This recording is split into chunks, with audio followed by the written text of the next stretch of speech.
Thank you, Sir Charles Walker, and it's a pleasure to serve under your chairmanship.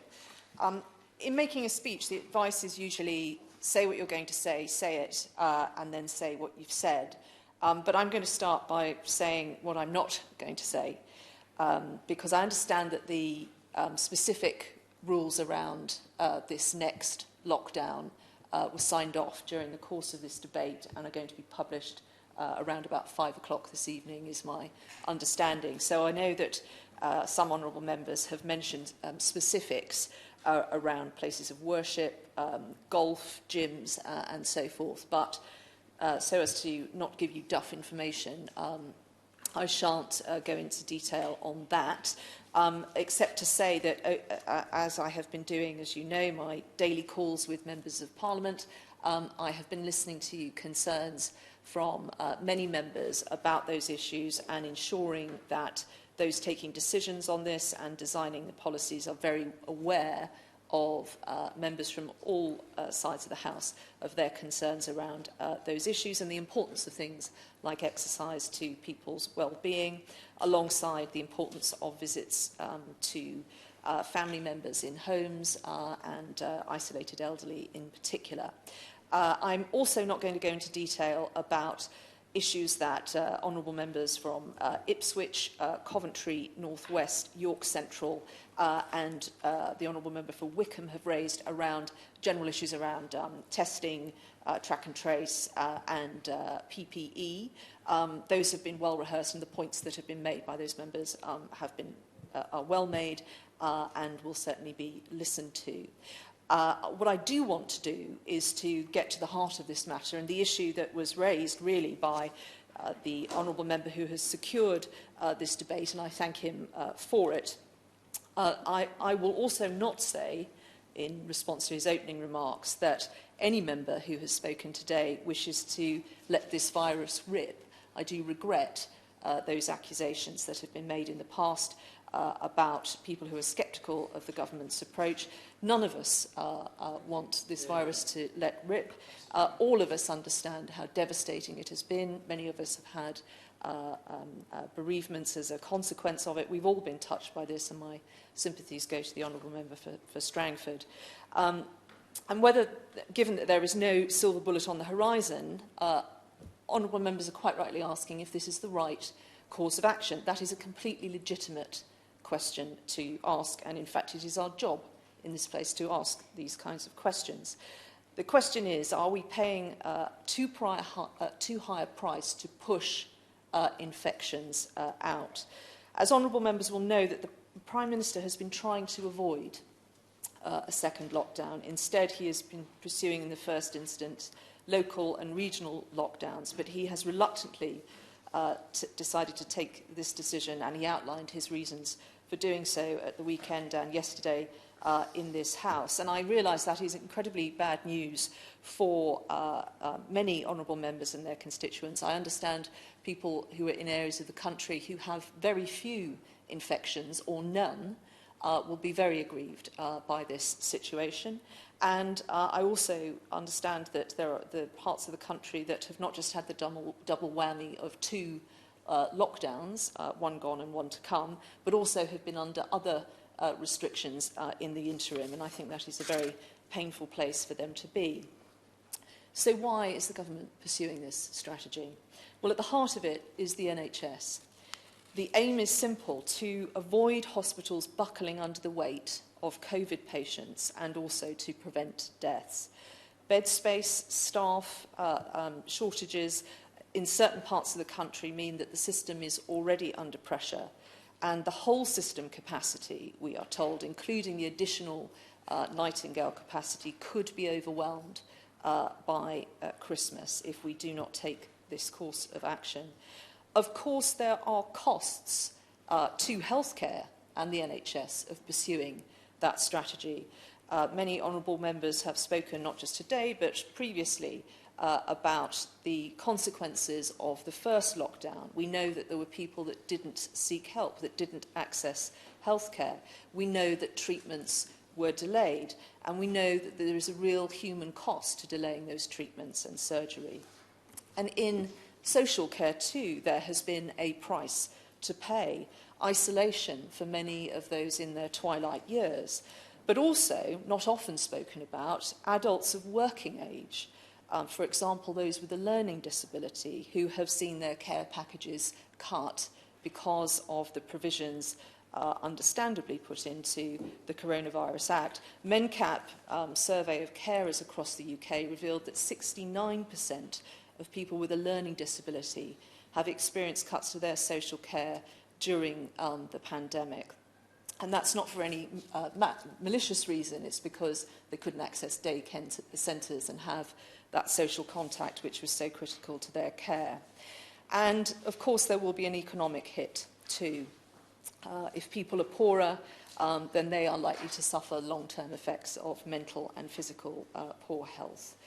But the government argues that the price of not pursuing this course of action would be greater than that damage which I have outlined. The bottom line is this: if the NHS becomes overwhelmed, then deaths from COVID and other diseases would soar, with doctors unable to treat everyone. That is a worse outcome than the negatives I've just outlined. The strategy the government is pursuing would indicate that it also has consequences for the future of healthcare spend and policy. Historically, and whatever criticisms are levelled at the NHS, it is a very efficient system. People often argue it could have better outcomes, but it is a very lean and efficient system. What it has, it uses, and there will undoubtedly be questions in the future around capacity and staffing levels. Lessons must be learned about the future shape of policy in the NHS, as well as the specifics of the pandemic, not just in health, but in social care too. So how effective will this lockdown be? It will drive down infections, but by how much, of course, as you have debated today, depends on who you ask. Some models show infections being reduced to a quarter of what they are now, others by just 10%, in which case the NHS will still be under strain. It will be a fortnight, at least, before people see change, and I'm afraid to say that those who may sadly lose their lives at the end of November from COVID probably have the virus today. The PM and his team think that doing this now will provide the optimum outcome. They are obviously hopeful about being able to unlock in December, but as they have said, they're being driven by the data. Once lockdown is lifted, as members have alluded to, cases will rise.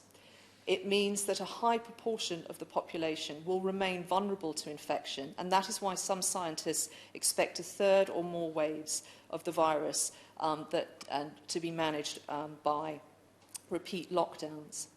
Others argue that the need for future lockdowns is evidence that they don't work, but that's to misunderstand what they're there to do. As the Health Secretary has stated, this approach buys us time and is the optimum use of the healthcare we have in the meantime, while capacity is built and vaccines have sought. And I thank honourable members who have paid tribute to those working in health and care, track and trace, in testing and in the heroic search for a vaccine and improving on treatments.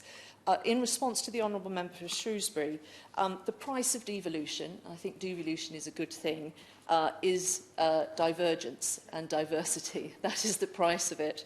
And I know that has had consequences for border communities very real consequences, particularly for businesses that have been asked to lock down one side of the border and not the other. And I do think that we've got to learn lessons from that, better coordination. We might try using the same app in the future, all of those things. But I think devolution is a good thing and diversity is the price. Many honourable members have spoken also about the hit to the economy and, of course, the human consequences for that. We had about a quarter of GDP erased in quarter two, but in quarter three there were signs of a very sharp recovery, and a number of factors were involved in that. The confidence in the drop-off of cases, but also pent-up consumer demand and the Chancellor's measures that members have alluded to stimulate the economy. And I know that members do not want that choked off. That upturn shows that we have an incredibly robust and innovative private sector, and I know that all of us are incredibly impressed at how business has adapted swiftly to carry on and live with this virus, from investing in signage, PPE, sanitizer, fewer customers, moving their businesses online, changing shift patterns, and having one-way systems in their stores. And I do understand that those adjustments have very real costs, and how aggrieved businesses must be, having invested them in those things, to have to close down, and we must not forget that. I also want to address,